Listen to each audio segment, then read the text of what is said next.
Bueno chicos, ya habíamos hablado que este periodo se llama clasicismo, ¿no es cierto? No solo porque la literatura, a pesar de tener una condición de antigüedad, tiene una vigencia, sino que además hablamos de un periodo bastante extenso, ¿no? Donde dos culturas o dos civilizaciones se van a unir, la civilización griega y la civilización romana.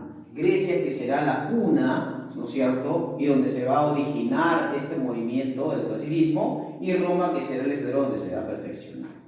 Ahora vamos a hablar de los periodos de lo que se va a conocer como clasicismo griego, ¿correcto?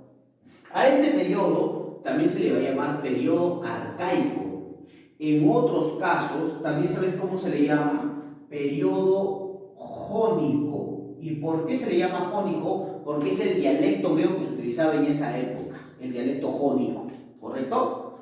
Ustedes saben que según Vicente Champollion, ¿no es cierto?, que es el investigador propiamente de la lengua griega, destinaba que la lengua griega, o digamos el idioma griego tenía en la antigüedad dos tipos de escritura, ¿no? La escritura lineal A y lineal B. Dentro de la propia escritura lineal A vamos a encontrar el dialecto jónico, ¿no?, que es el dialecto de las epopeyas, muchachos, ¿correcto? Por eso va a ser muy importante. En este periodo arcaico, recién se van a empezar a formar las polis o las ciudades, y por ende, recién se van a empezar a formar las sociedades aristocráticas, ¿correcto? Además, hay que recordar que por este periodo arcaico va a surgir lo que se conoce como las guerras médicas. Es esta batalla comercial, mercantil y marítima entre griegos y persas, ¿no es cierto? Aquí vamos a encontrar, digamos, en este periodo jónico, el desarrollo de tres géneros literarios, ¿correcto? El género épico, el género lírico y el género narrativo. Dentro del género épico, muchachos, vamos a encontrar el desarrollo plenamente de la epopeya, ¿correcto? La semana pasada ya vimos los géneros literarios y dijimos que la epopeya, digamos, es una especie literaria del género épico que se desarrolla en la edad antigua. Además, habíamos dicho que tiene por condición básica el resaltar esta combinación o esta lucha o esta participación, ¿no es cierto?, en la vida de los hombres de los dioses griegos, ¿cierto?, de una intervención divina. En este caso, vamos a encontrar dos tipos de epopeya, ¿correcto? Una vertiente o una epopeya heroica, ¿no es cierto? Por eso acá vamos a colocar la vertiente heroica.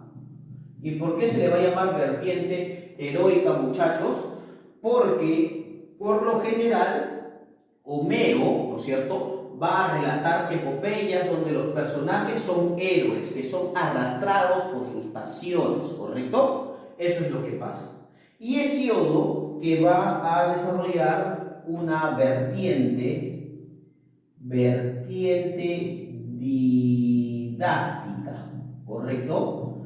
Se dice o se cuenta que estos dos personajes, Homero y Hesíodo, participaron en un certamen allá por el siglo II a.C. Y mientras Homero relataba sobre la historia de la guerra de Troya, hablaba sobre los procesos de los personajes principales, de Aquiles y Odiseo, hablaba también, por ejemplo, de cómo Afrodita, ¿no es cierto?, es conmemorada como la diosa del amor, ¿no? Y cómo Afrodita se enfrenta con Atenea por apropiarse de la manzana de la discordia.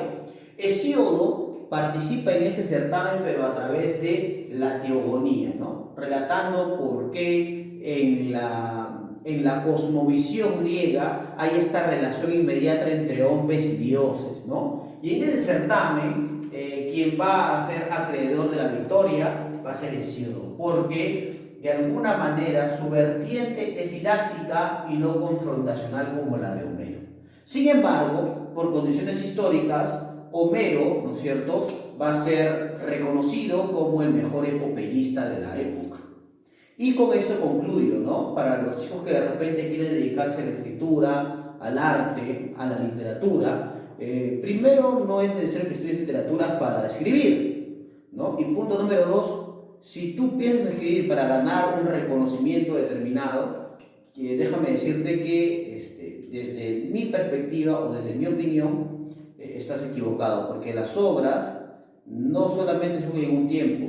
Un verdadero escritor es aquel que, a pesar de las desavenencias, sigue en su labor, sin esperar un reconocimiento por él está, ¿no? Y eso es lo que pasó con Homero. ¿Correcto, chicos? Bueno, ahora, el segundo género que se va a desarrollar en este periodo arcaico es el género lírico, ¿correcto? También se va a considerar al género lírico, ¿no? Al género lírico como, digamos, un tipo de poesía que se va a desarrollar en diversos pueblos, ¿correcto? Pueblos importantes de Grecia en ese tiempo eran, ¿no es cierto?, los pueblos jonios, ¿no?, los pueblos eolios y los pueblos dorios.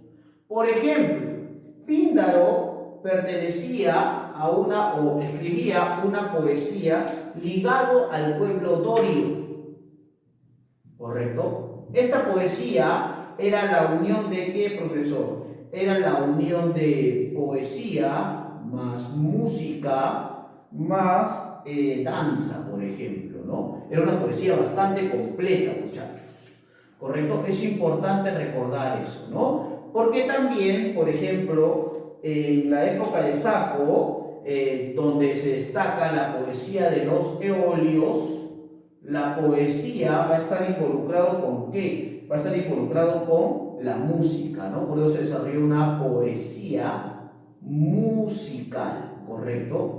Una poesía musical. Mientras que la poesía de Arquíloco va a desarrollar una poesía yámbrica. Arquíloco va a desarrollar la poesía del pueblo jonio, ¿no? Va a desarrollar una poesía yámbrica. ¿Y por qué se le llama poesía yámbrica, profesor? Porque utiliza, ¿no es cierto?, la lira para poder recitar. Arquíloco con su obra Poesías Satíricas, Safo con Oda a Afrodita. Safo vivía en la isla de Lesbos y a partir de este término, Lesbos, proviene la palabra lesbiana, ¿correcto? Porque en esta isla solamente vivían mujeres, ¿no? Y Safo hace esta Oda a Afrodita en conmemoración a la diosa del amor, ¿correcto? Píndaro con su poemario Epinicios, ¿no?, que mezcla la poesía, la música y la danza.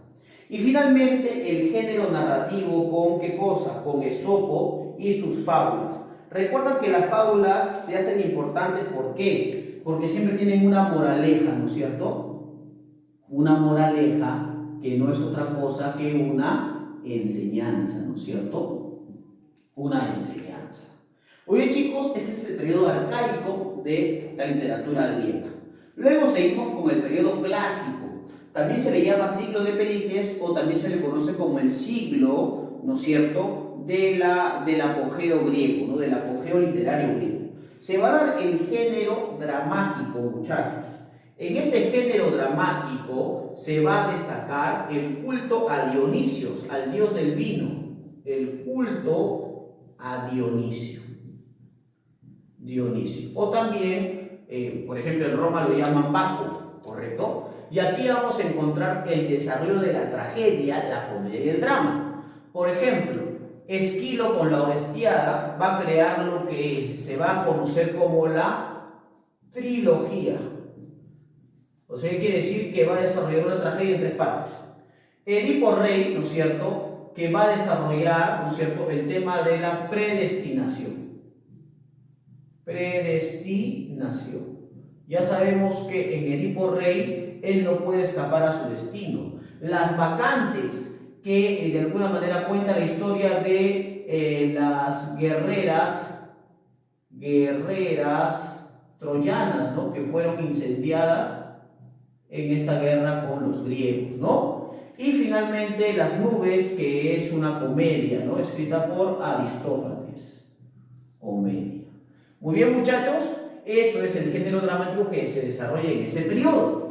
Y finalmente, en el periodo de decadencia, ¿no es cierto?, ya en este periodo vamos a encontrar cómo de alguna manera ya los romanos empiezan a invadir las costas griegas. Vamos a encontrar a Alejandro Magno que intenta la unificación política de Grecia y lamentablemente no lo va a lograr, ¿no? En este periodo de decadencia se va a desarrollar dos géneros, ¿no? El género lírico y el género dramático.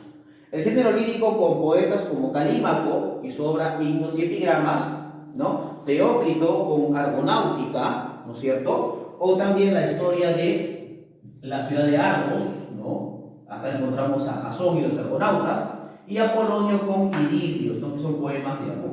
Vamos a encontrar en el género dramático a Menandro con el arbitraje. Entonces, chicos, vamos a centrarnos, digamos, en el siguiente video en el periodo arcaico, ¿no? Aquí es donde me quiero centrar, pero son las etapas de, o esos son los periodos del clasicismo griego, ¿correcto?